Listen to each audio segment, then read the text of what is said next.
All right, today we have a 1989 Ford Mustang 5.0 liter. We're going to be replacing the radiator.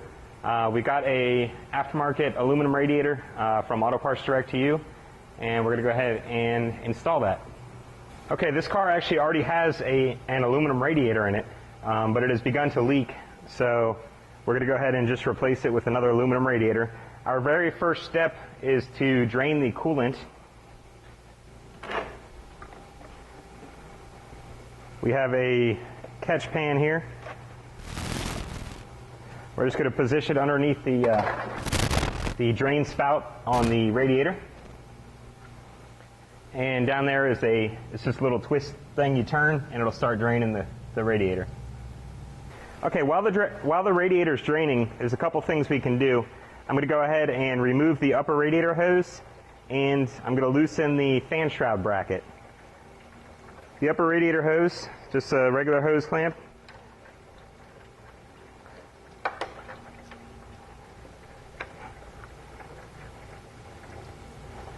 And I'll tuck that out of the way. And the fan shroud just has 2 bolts on top of it.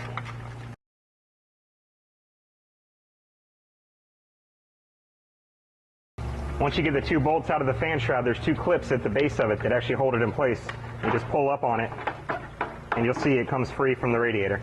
And we're just going to leave it in here while we replace the radiator. It won't be in the way. Next, we can go ahead and disconnect the overflow return hose, which just pries on. You just want to pry it back off of here.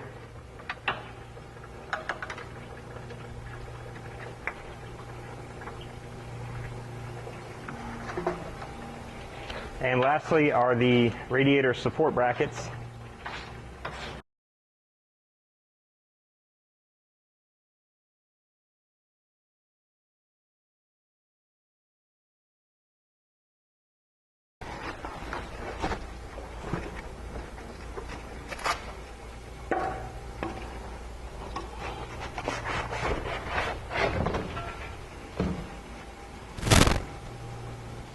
Okay, you can see our new radiator here.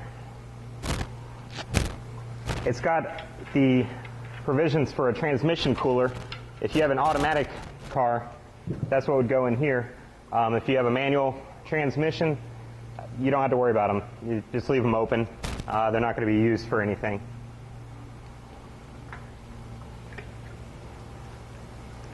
Now the radiator does come with some hardware that needs to be installed.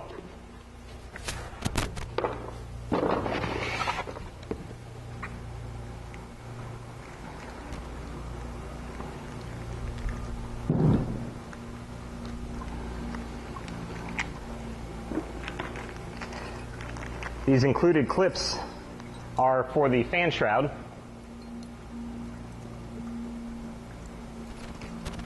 They're going to sit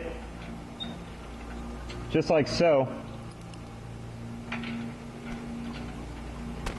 and that is what the fan shroud will sit in.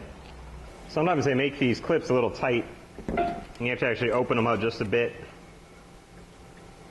so that they'll go on.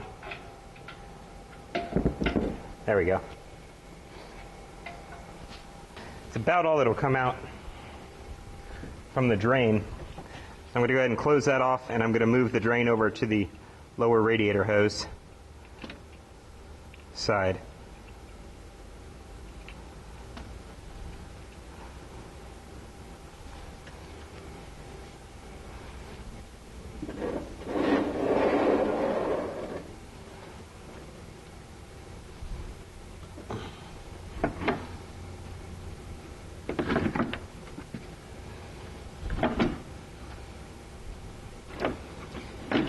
Now this lower radiator hose, the clamp is actually pointed downward, so I'm going to crawl underneath and loosen that. Got our hose clamp loose on the lower radiator hose, so now I'm just going to take that off, and again we got the catch pan under there, because this one's probably going to make a mess too. At this point the radiator should just come right out.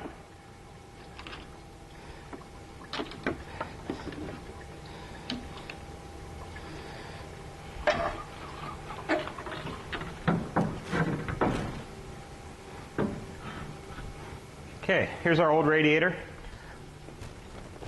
Set it up here. Now it was actually leaking from these seams right here. You can see where it's all wet. That's from the old leak on that thing.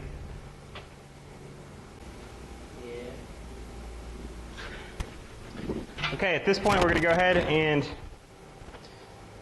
drop our new radiator in.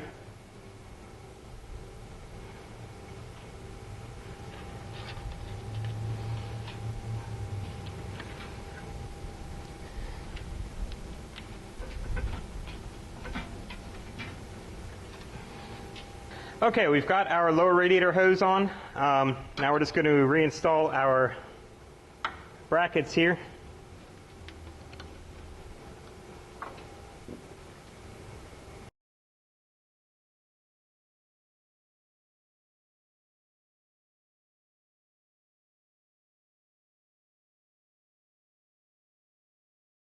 Okay, next we're going to line up our fan shroud. It's got a little, just lines up with those clips that you installed earlier.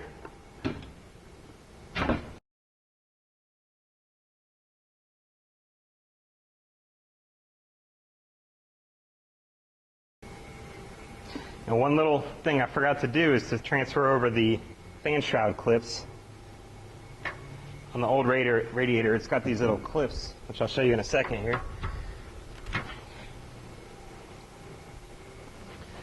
All these do is retain the bolts that hold the fan shroud on.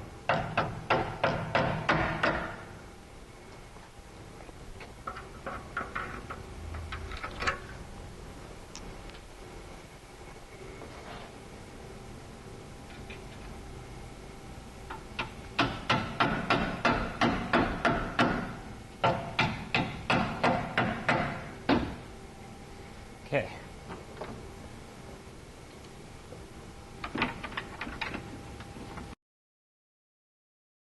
One thing you do want to check on these is to make sure your fan has enough clearance, because these are adjustable, the shroud mounting points. You might need to shift it back or forth if the fan is rubbing the shroud, but we've got plenty of clearance, so we're okay. Okay, we're going to put our overflow return hose back on.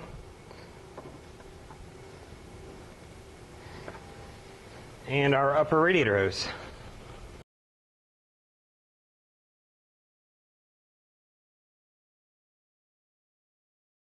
All right, all we have to do now is to fill up the system with new antifreeze. And we're going to burp it, which means getting all the air out of the motor. Best way to do it is with one of these, it's called a coolant, well, I call it a coolant burping funnel. Let's see, actually.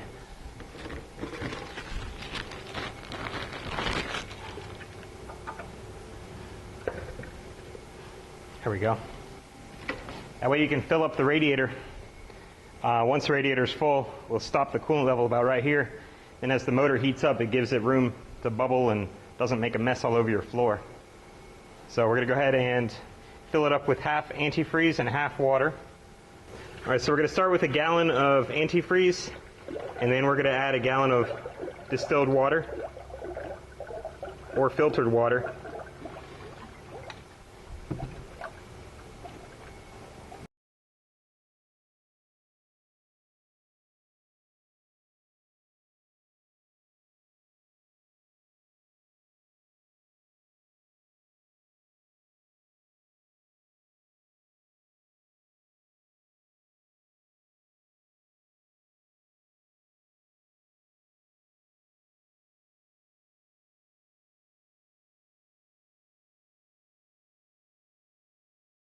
Okay, now the radiator has pretty much stopped taking fluid and it's still going real slow. We're going to go ahead and start the car and let it get hot. When it gets hot, the thermostat will open, and that's going to let the air pockets that have built up come back out and out the funnel. So then at that point we'll have to continue topping off the radiator. While it's running, we're going to keep a real close eye on the temperature, because it can overheat at that point if the thermostat fails to open due to an air pocket being around it. So we're going to let it run and keep a real close eye on the temperature while it warms up and finish topping off our system.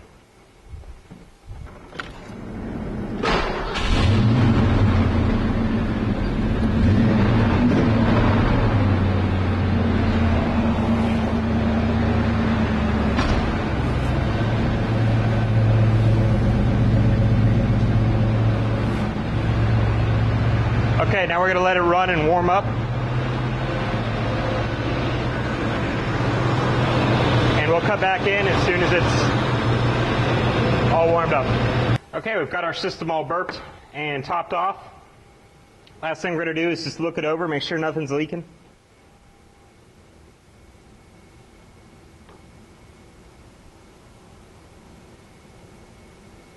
And it looks good and dry. So that is it. That is how you replace the radiator. Just about any car is pretty similar. But that's how you do it in this 1989 Ford Mustang with the 5.0 liter. So thanks for watching. Remember, check us out on Facebook. You can find us at APDTY. And also check out our website, APDTY.com, if you're ever looking for parts. Just remember, it's our initials for auto parts direct to you. Thank you.